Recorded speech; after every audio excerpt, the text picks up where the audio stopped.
오늘의 데일리 뉴스레터에 오신 것을 환영합니다. 1. 전 세계에는 수많은 특수부대가 존재합니다. 2. 한국 신기술 공개하자 시진핑 멘붕. 3. 두산 엄청난 장면의 대경 실색. 한번 진실을 알아봅시다. 2011년 3호주 얼리오가 소말리아 해적에게 억류된 사건에서 당시 국방부 장관 김관진은 해군 고위 장성들에게 다음과 같은 질문을 했습니다.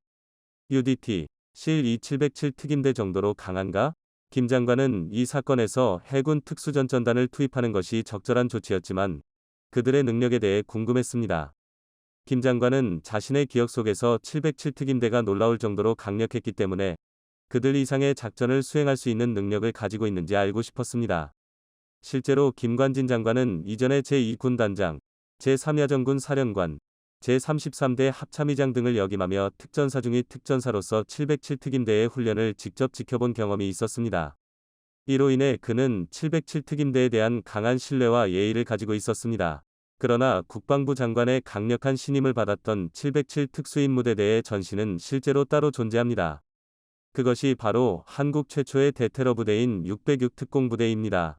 그들은 누구였을까요? 우리에게 약속된 땅은 고립무원의 땅이며 하늘과 땅 그리고 바다가 우리의 친구이자 전우입니다. 국가가 우리에게 임무를 줄 때 그때는 우리가 입고 있는 군복이 수의임을 알고 조국과 민족에 대한 뜨거운 사랑을 춘령으로 승화시킬 수 있는 707 특수임무부대원이 된다. 존재는 알려졌지만 아무도 그들의 규모를 알 수 없으며 대원의 신상은 전부 2급 비밀로 취급하며 언론에 노출될 때는 반드시 복면을 착용해야 하는 특수부대 707 특임대의 내무실에 걸린 글귀의 첫머리입니다.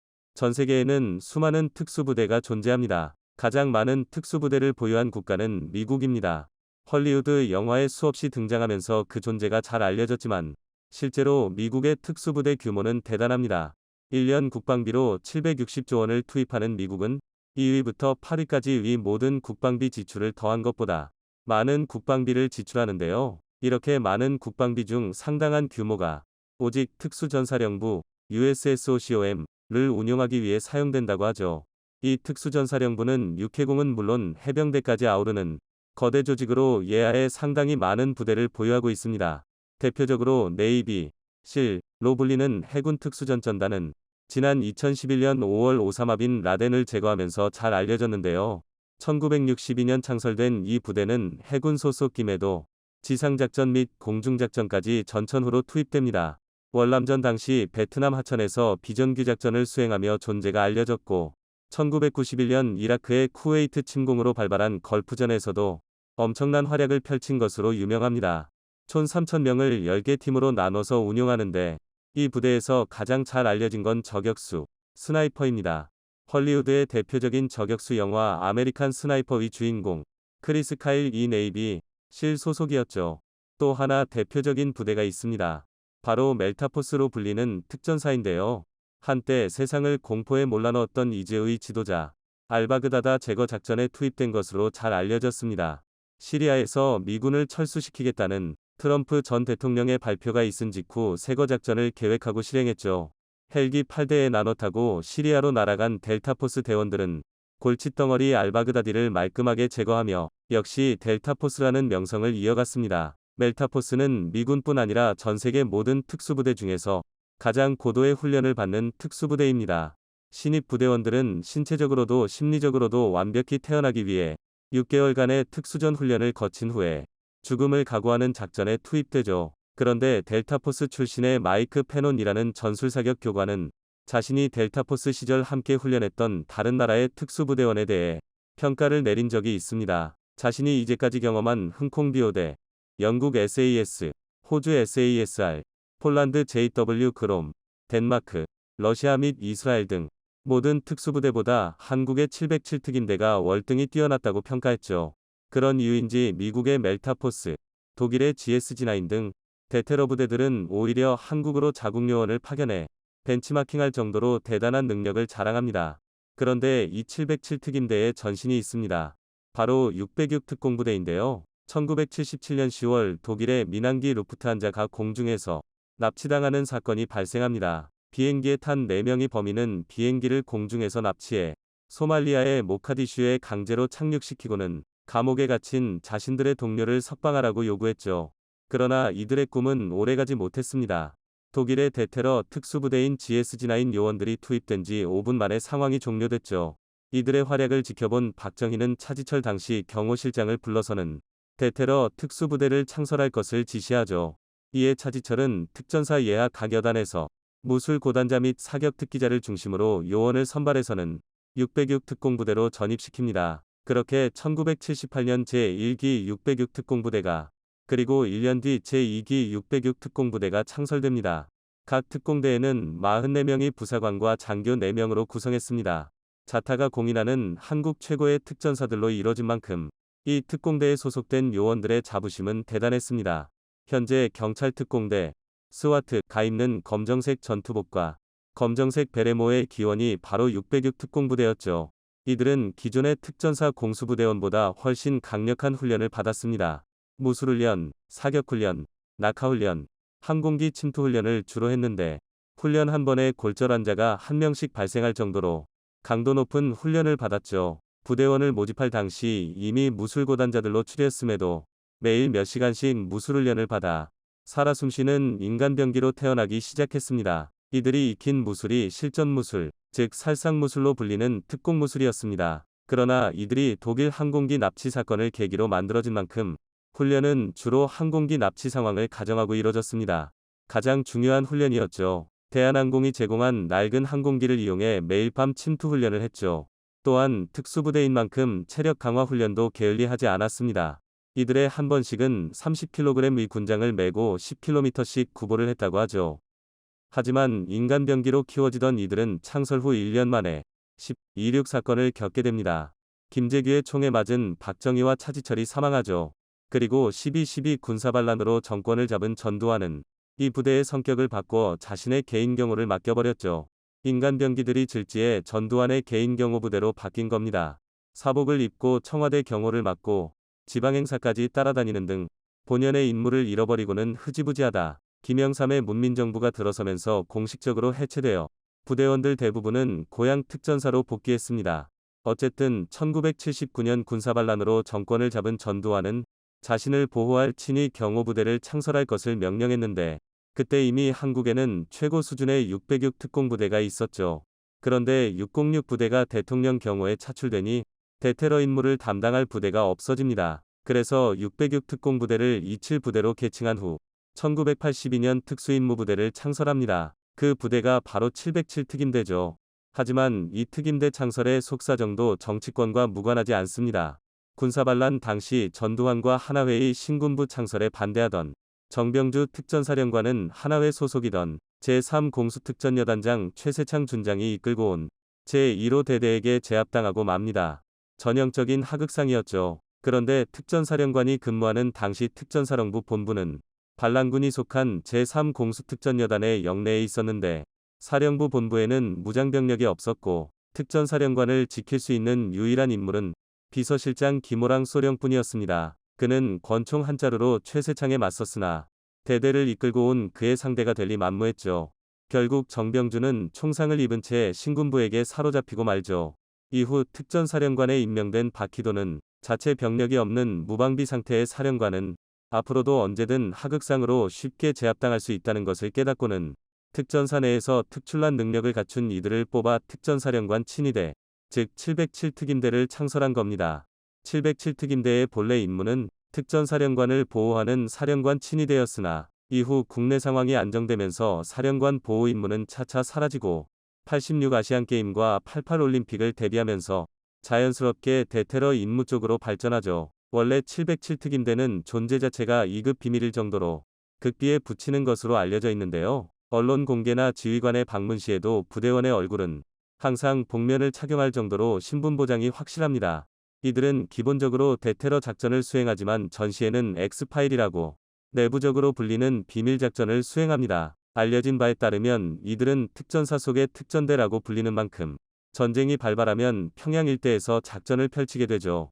그런데 707 특임대는 1980년대 응징보복의 임무를 맡기도 했었는데요. 1983년 전두환은 서남아시아 및 대양주 6개국을 순방을 시작했는데 미얀마는 그 첫 번째 방문지였습니다. 이날 정부 관료 및 취재진 등은 아웅산 묘소에서 전두환이 도착하기를 기다리고 있었는데 대통령 도착 전 폭탄이 터지는 바람에 북한의 계획은 무산됐지만 실로 엄청난 인명피해가 발생했습니다. 그리고 이 사건의 소행이 북한의 특수부대였다 것이 알려졌는데 당시 군 내부에서는 휴전선 접경에 위치한 북한의 중요 시설을 응징하거나 벌초 계획이 세워지기도 했었습니다. 패러글라이딩을 이용해 특수부대를 평양으로 파견해 주석궁을 폭파한 후 김일성을 제거하는 작전이었죠. 그러나 전두환은 북한과 똑같은 짓을 할 수는 없다며 부정적인 입장을 표명해 폐기됐었죠. 이러한 임무에 특화된 부대가 707 특임대였습니다. 김관진 전 국방부 장관이 특별한 신임을 받았던 707 특임대의 훈련은 악명 높기로 유명합니다. 대테러에 특화된 훈련과 적 핵심부에 대한 정교한 직접 타격에 초점을 맞추기 때문에 단기적인 순발력과 정확도가 상당히 중요합니다. 그래서 과거에는 체력과 무술 등 능력 위주로 뽑았다면 이제는 전반적으로 교육 성적이 높고 두뇌가 우수한 인원을 뽑는 추세입니다. 그들이 하는 훈련 중 잘 알려진 훈련이 있습니다. 칠흑같이 어두운 방에서 방탄조끼를 입은 상관 옆으로 풍선을 하나 매답니다. 그리고 한 치 앞도 볼 수 없는 어두운 방에서 그 풍선을 권총으로 쏘는 고도의 집중력 훈련을 수없이 실시합니다. 단 1mm의 조준이라도 빗나가면 상관이 그대로 목숨을 잃을 수도 있는 극도로 위험한 훈련이지만 집중력을 키우기 위해 거쳐야 하는 관문이죠. 대테러 임무의 특성상 707 특임대는 지상으로의 침투, 해상으로의 침투, 고공에서의 침투, 즉 육해공 모든 공간을 완벽히 지배할 수 있습니다. 고공 침투 시 낙하산을 이용해 약 50km 이상을 날아갈 수 있고 해상 수중 침투를 위해 UDT와는 다른 전문적인 별도의 훈련을 받죠. 뿐만 아니라 사격은 물론 1대1 격투 능력, 칼솜씨 등 말 그대로 적을 제압하는 모든 기술을 완벽히 터득해야 비로소 완벽한 요원으로 거듭날 수 있습니다. 이렇게 완벽한 요원으로 거듭나게 되면 검은 베레모를 쓰고 수송기와 특수작전용 헬기를 타고 적 후방의 침투해 군사시설을 파괴하고 주요 요인을 납치하거나 제거하는 임무를 수행하게 됩니다. 특임대의 전투력은 한국뿐 아니라 세계적으로도 손에 꼽힙니다. 그 힘은 그들이 10년 이상 한솥밥을 먹으며 다져온 탄탄한 팀워크에서 나오죠. 그래서 미국의 델타포스, 독일 연방경찰 GSG9, 영국의 SAS 등과 매년 한두 차례씩 실전훈련을 하며 요원을 파견해 벤치마킹할 정도로 세계적으로 능력을 인정받는 특수부대입니다. 일반 부대와는 달리 교육훈련 과정에서 큰 소리가 나거나 얼차려 또는 선배에 의한 괴롭힘 등은 존재하지 않으며 집중적인 반복훈련과 베테랑들의 1대1 교육 덕분에 웬만한 사회 특수교육기관을 능가합니다. 그래서 이들이 작전에 투입되는 순간 믿고 맡길 수 있는 것이죠. 지난 2016년 국방부와 합참에서는 707 특임대와 같이 국가전략 차원의 임무를 수행하는 핵심 대테러 부대 5개를 추진하겠다는 계획을 밝힌 적이 있었습니다만 그저 그런 부대를 창설하기보다는 잘 훈련시킨 부대 하나가 더 효율적이지 않을까요? 미국의 반도체 봉쇄에 중국이 히토류 카드를 꺼내들자 관련국이 크게 긴장하고 있습니다. 특히 이는 미국에 동조한 일본의 수출 규제 발표 후 나온 내용이라 사실상 일본을 타겟으로 했다는 이야기도 있습니다. 그런데 한국이 중국의 히토류 카드를 무력화시키고 있어 화제입니다. 중국 언론마저 경악하고 있는데 무슨 일이 발생했는지 자세히 알아보겠습니다. 일본은 최근 첨단 반도체 장비 23개 품목에 대해 수출 중단 발표를 한 바 있습니다. 사실상 중국을 타겟으로 반도체 핵심 장비 수출을 막기로 한 것입니다. 하야시 외무상은 특정 국가를 대상으로 한 조치가 아니라며 안전이란 관점에서 국제 룰에 따르는 엄격한 수출 규제라고 언급했지만 중국은 일본이 미국의 반도체 통제에 적극 참여한 것으로 보고 있습니다. 지난달 초 네덜란드의 반도체 장비 수출 통제에 이어 일본도 동참했다는 것입니다. 중국은 첨단 반도체 장비 수출을 금지한 미국, 일본, 네덜란드에 대해 규칙 위반 여부를 조사해달라고 WTO에 요구하기도 했습니다. 미국에 이어 다른 두 나라도 WTO에 제소하려는 수순이라는 분석입니다. 그리고 이달 초 일본과의 외교장관 회담에서는 미국의 앞잡이가 되지 말라며 일본 측의 반도체 수출 규제 동참을 원색 비난하기도 했습니다. 이와 함께 중국은 미국과 일본 기업에 대한 보복 조치에 들어간 상태입니다. 마이크론이 대중 제재 부과를 뒤에서 밀어붙였다는 의혹을 보냈는데 이에 중국은 마이크론 제품에 대해 사이버 보안 심사를 요구한 상황입니다.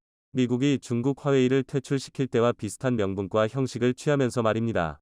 중국은 마이크론 매출의 10%를 차지하기에 큰 타격을 받을 수 있습니다. 게다가 이번에는 히토류 자석 기술 수출 통제 조치에 들어갔습니다. 수출 규제 품목 리스트에 네오디뮴과 사마를 코발트로 만든 히토류 자석 관련 기술을 추가하기로 한 것입니다. 해당 자석은 중국이 각각 84%와 90%를 장악하고 있습니다. 나머지는 일본 업체가 생산하고 있는 상황입니다.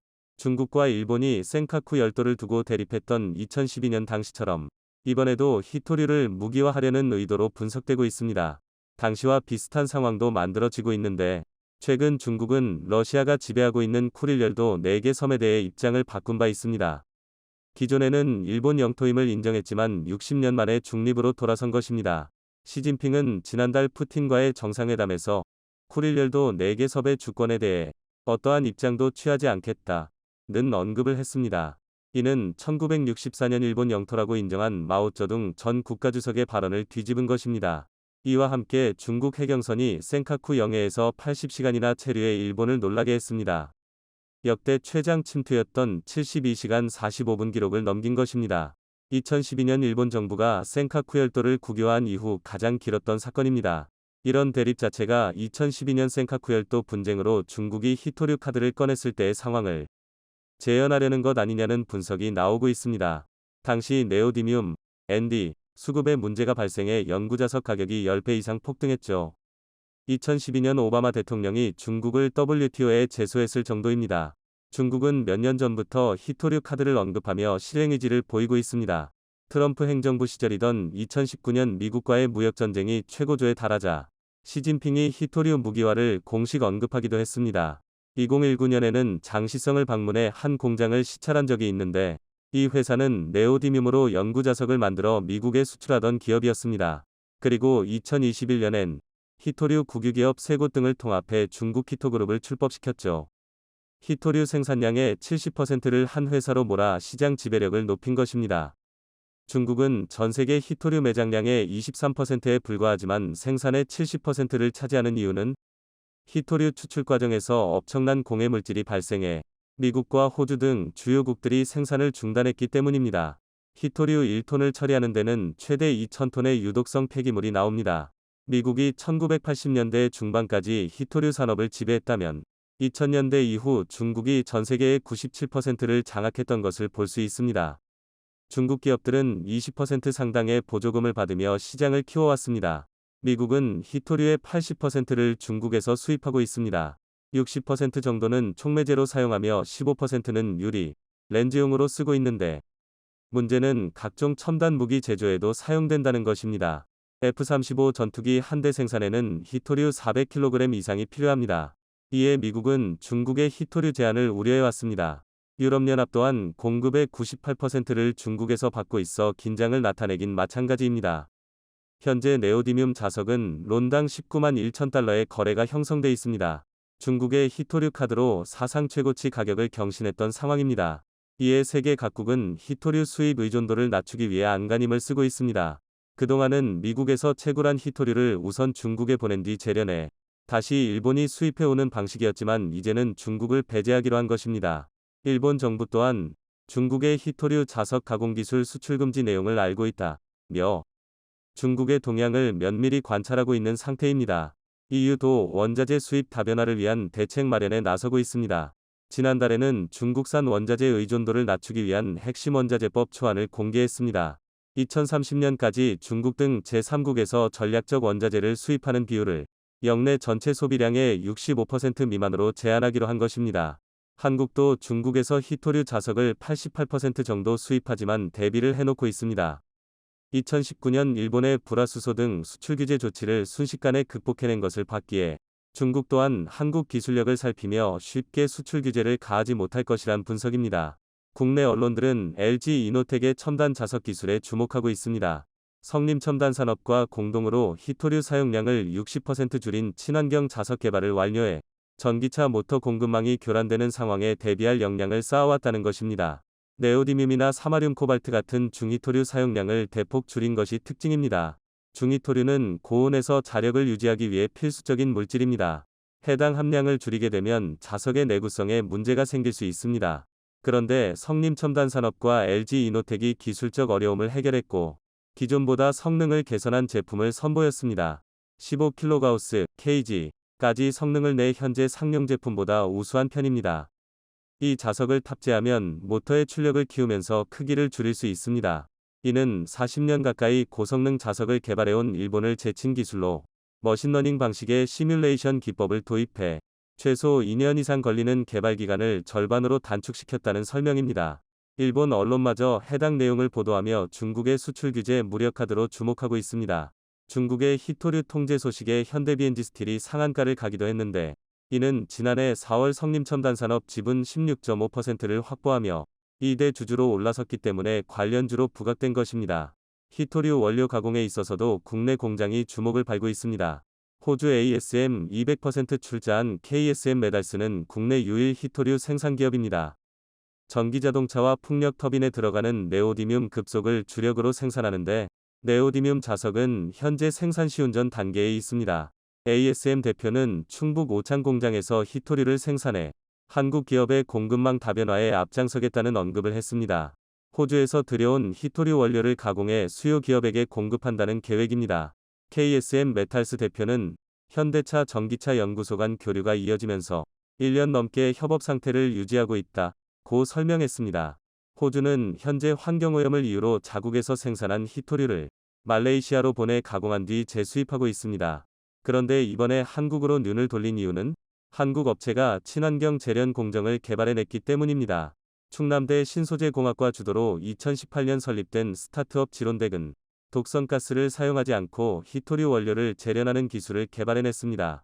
호주 ASM 회장은 바로 이 기술 때문에 한국에 투자했다고 언급했죠. ASM은 2019년 지론덱에 120만 달러를 투자해 상용화를 위한 시험 설비를 세운 바 있습니다. 여기서 가능성을 확인한 후 2020년 아예 지론텍 자체를 인수해 한국법인 KSM 메달스를 설립하며 기술 특허를 확보했던 것입니다. 그렇게 작년 5월 청주 공장이 완공됐고 한국 연구진이 핵심 인력으로 배치돼 있습니다. 원료 주입부터 합금이 나오는 전 과정을 무인화한 상태인데 이는 전 최신 세계에서 기술이라는 시도의 설명입니다. 본 적이 없는 한국은 지금껏 히토류 합금을 생산하지 않던 나라였습니다. 어렵게 캐더라도 재련 과정에서 독성가스가 생기는 등 환경오염이 심한 것도 이유입니다. 그래서 네오디뮴이 들어간 연구자석은 완제품 형태로 수입해왔습니다. 2001년을 기점으로 일본에서의 수입은 줄어들고 중국이 커진 것을 볼 수 있습니다. KSM 메달스는 호주 더보 광산에서 히토류 분말을 가져올 계획이었지만 호주 현지에서 원료 제조 시설을 짓는데 3년가량이 소요됨에 따라 우선적으로 베트남에서 히토류 원료 수입 계획을 세우고 있습니다. 베트남은 중국 다음으로 많은 2200만 톤의 히토류 매장량을 보유한 나라입니다. 작년 말 베트남 광산기업은 충북도청, ASM 등과의 협약을 통해 5년간 KSM 메달스 오창 공장에 히토류를 공급하기로 했습니다. KSM 메달스는 미국 두 개사와 히토류 수출을 위한 계약까지 추진하고 있습니다. 그리고 지난 3월에는 코스닥 상장사 세토피아가 해당 베트남 기업과 합작 투자회사를 설립하고 최대 연간 1500톤의 히토류 산화물을 공급받는 계약까지 체결했죠. 이는 4000톤 규모의 히토류 연구자석 합금 및 소재를 생산할 수 있는 양입니다. 세토피아 관계자는 이번 계약으로 히토류 소재 탈중국화 목표에 한 발 다가셨다고 말했습니다. 결국 한국 내로 원료 도입부터 생산 기술까지 모든 것이 이루어지는 것입니다. 그런데 이 모든 것이 하나로 이어져 있다는 것입니다. KSM 위 히토금속은 성립 첨단 산업에 전달돼 LG 이노텍과 함께 자석이 만들어지고 궁극적으로 관련 부품 상당수가 현대차나 삽성 등에 공급되는 것입니다. 이는 중국 내에서도 크게 보도돼 화제가 됐습니다. 자신들이 성공시키지 못한 기술을 개발했다며 놀라움을 드러냈죠. 호주의 원자재와 한국 기술이 통합한 히토류 산업 클러스터가 구축될 것이라며 더 많은 국가로 수출할지도 모른다는 우려를 하고 있는 상황입니다. 우선 국내 수요 20%를 충족시킬 수 있고 향후 국내 소비량을 훨씬 뛰어넘는 생산도 가능해질 것으로 보고 있습니다. 한국은 지난 2월 핵심 광물 확보 전략을 발표하며 2030년까지 특정 국가 수입 의존도를 50%까지 낮추겠다고 밝혔습니다. 게다가 한국 국가표준기술원은 히토류 소재별 기준을 명확히 규정한 후 이를 정량화할 수 있는 표준을 개발키로 했습니다. 전기차 모터 등의 히토류 성분을 표기해 관련 부품 내 히토류를 좀 더 쉽게 재활용할 수 있는 기반으로 삼겠다는 것입니다. 세계 자석 시장 규모는 2021년 340억 달러에서 2028년 730억 달러로 급격하게 성장할 전망입니다. 그런데 여기서 한국이 기회를 잡는 것입니다. 한국은 히토류 자석 기술을 더 키워 중국의 위협에서 벗어나야 할 것입니다. 한국 기업의 엄청난 행보에 일본 최대 기업이 대경 실색하고 있어 화제입니다. 미쓰비시는 현재 두산그룹과 다양한 분야에서 생사를 건 경쟁을 펼치고 있는데 최근 깜짝 놀랄 소식까지 터져 나와 일본을 더욱 다급하게 하고 있습니다.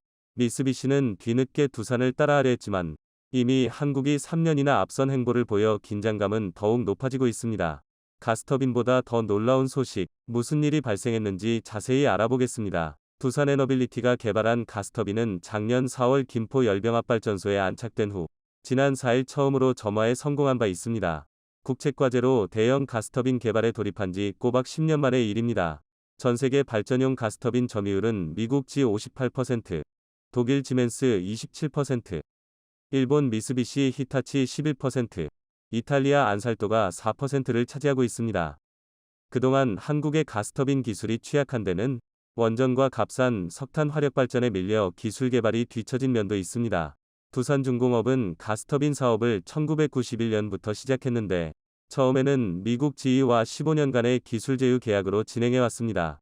핵심 부품인 모터나 연소기는 GE가 미국 공장에서 생산했고 두산중공업은 그 외 부품만 말른 정도였던 것입니다. 2006년 핵심 부품까지 하게 해달라 제안했지만 단번에 거절당했죠.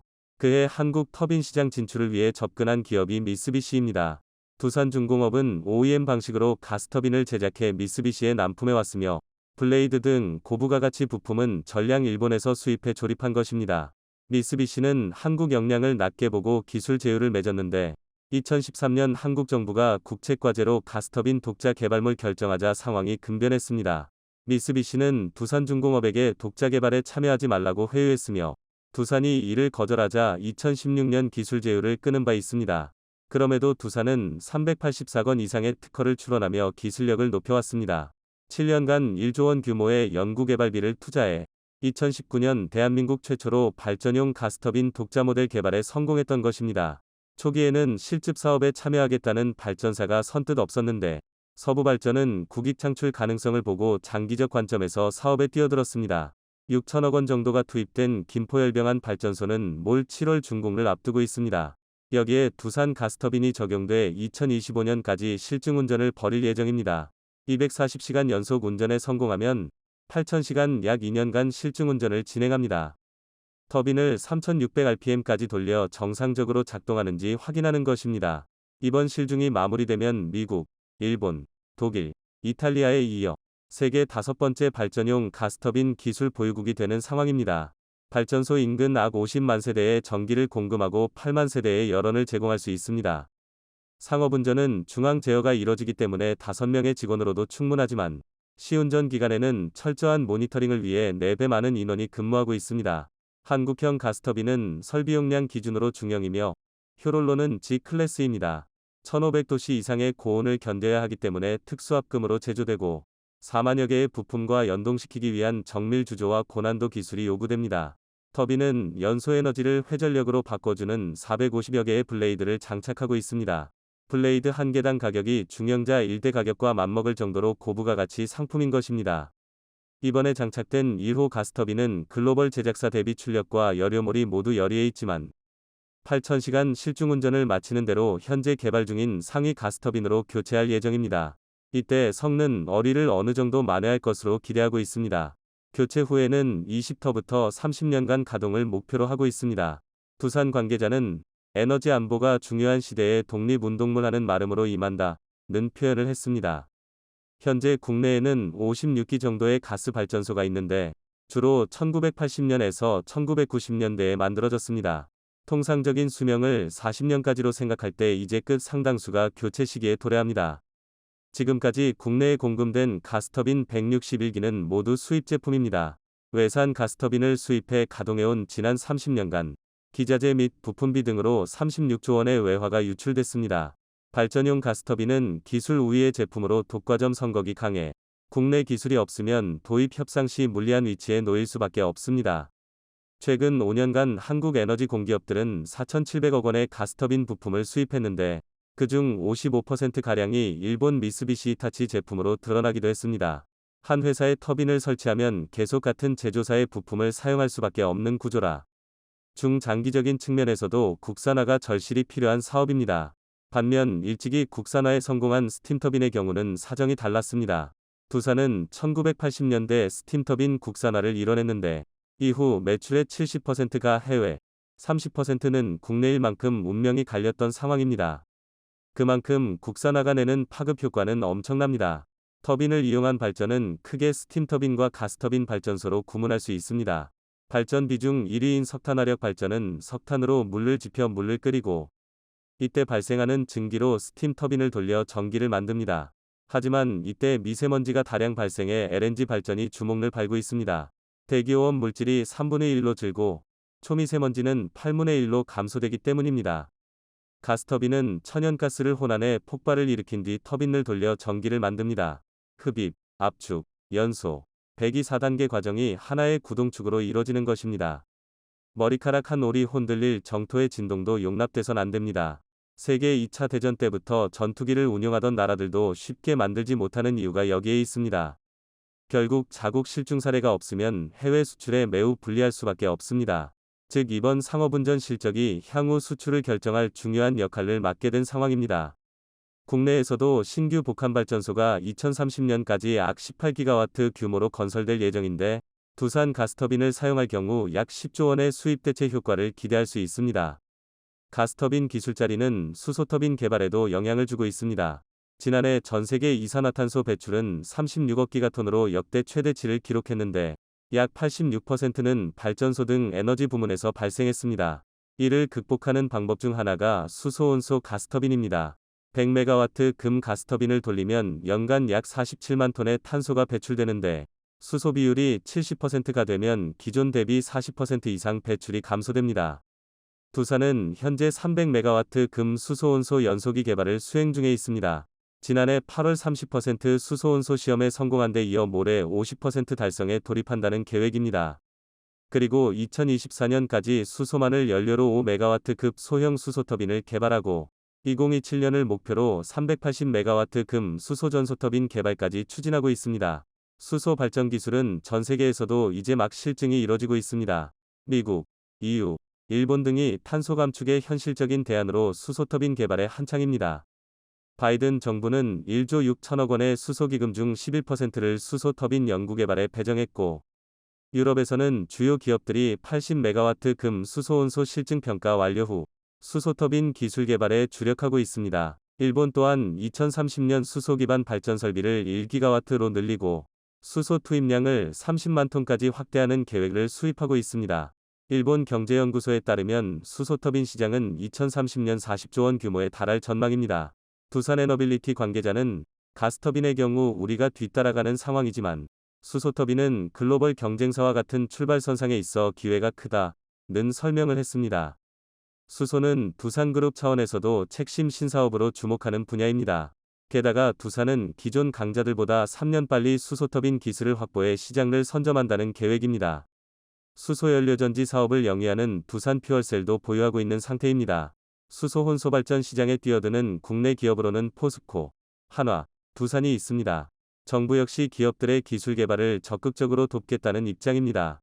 두산은 한국서부발전과 수소터빈 상호협력 협약식을 체결했고 한국남부발전과도 실중 협약식을 가진 바 있습니다.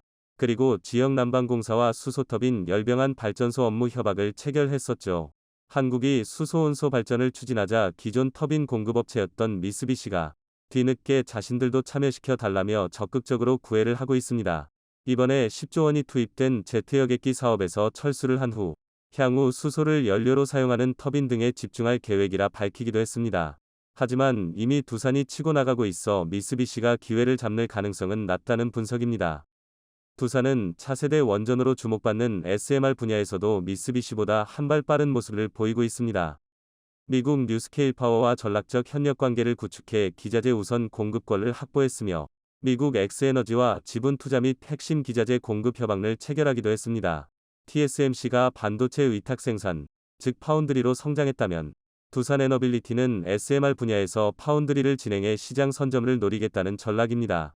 뉴스케일 파워는 2020년 미국 원자력규제위원회의 SMR 표준 설계 인증을 회초로 받은 바 있습니다. 두산은 2019년부터 뉴스케일 파워와 SMRC 제품 제작물 진행해왔고 2022년 4월에는 금협 제작을 완료한 바 있습니다.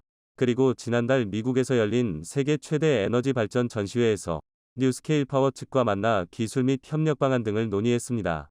이런 결과로 지난 10일 SMR 소재 제작 계약을 체결한 상황입니다. 2029년 준공을 목표로 77메가와트 원자로 모틀 6대를 설치해 총 462메가와트 전력을 생산한다는 계획입니다. 이는 한국을 제치고 미국 진출을 노렸던 미쓰비시를 멘붕에 빠지게 했습니다. 미쓰비시와 히타치는 두산보다 늦은 2021년 6월 소형 원자로 추진 의사를 밝힌 바 있는데 해외에서는 이미 두산을 선택하는 기업이 늘고 있습니다. 이에 미쓰비시는 자국으로 눈을 돌려 일본 전력 대기업과 협력을 추진하고 있습니다. 기존 원전의 3분의 1 수준의 원자로를 만든다는 계획입니다. 건설비는 1기당 2천억엔 수준으로 대형 원전의 절반 이하로 말입니다. 소형 모듈 원전, SMR의 가장 큰 장점은 높은 만전성에 있습니다. 증기 발생기, 펌프 등의 주요 기기가 하나의 용기에 일체화되어 있는 형태입니다. 기존 대형 원전 대비 중대사고 발생 빈도가 3000분의 1에 그치고 노심 손상 빈도는 30억 년에 한 번 발생할까 하는 평가가 나오기도 했습니다. 전 세계적 탈원전 분위기는 사실 높은 위험성에 기인하고 있습니다. 1986년 체르노빌 원전 사고는 전 세계를 놀라게 했고 2011년 후쿠시마에서 또 한 차례 대규모 원전 사고가 발생하자 이후 10년간 전 세계에서 가동 중인 원전이 딱 2기 늘어나는데 그쳤죠. 한국도 경주와 포항에서 잇따라 지진이 나며 불안감을 키운 바 있습니다. 이 때문에 전 세계는 대형 원전보다는 소형 모듈 원전, SMR에 주목하고 있습니다. 다만 소형 모듈 원전, SMR은 대형 원전보다 발전 단가가 훨씬 높다는 단점이 있습니다. 송전 거리가 멀수록 기하금수적으로 비용이 증가하기에 경제성이 중요한데 한국이나 일본처럼 국토가 좁고 인구가 밀집돼 있는 곳에서는 SMR이 적합하지 않습니다. 영토가 큰 나라에서 곳곳에 소형 원전을 짓는 것이 효율적이라는 설명입니다. 이에 한국은 SMR을 내수보다는 수출에 집중하고 있습니다. 즉 미쓰비시가 자국으로만 눈을 돌린 것은 실패 가능성이 높다는 분석입니다. 영국 조사기관은 2035년 SMR 시장 규모가 600조 원에 이틀 것이라 분석하고 있습니다. 두산에게는 엄청난 기회가 생긴 것입니다. 두산은 미래 발전 기술을 선점해 미쓰비시를 확실히 눌러버리길 바랍니다.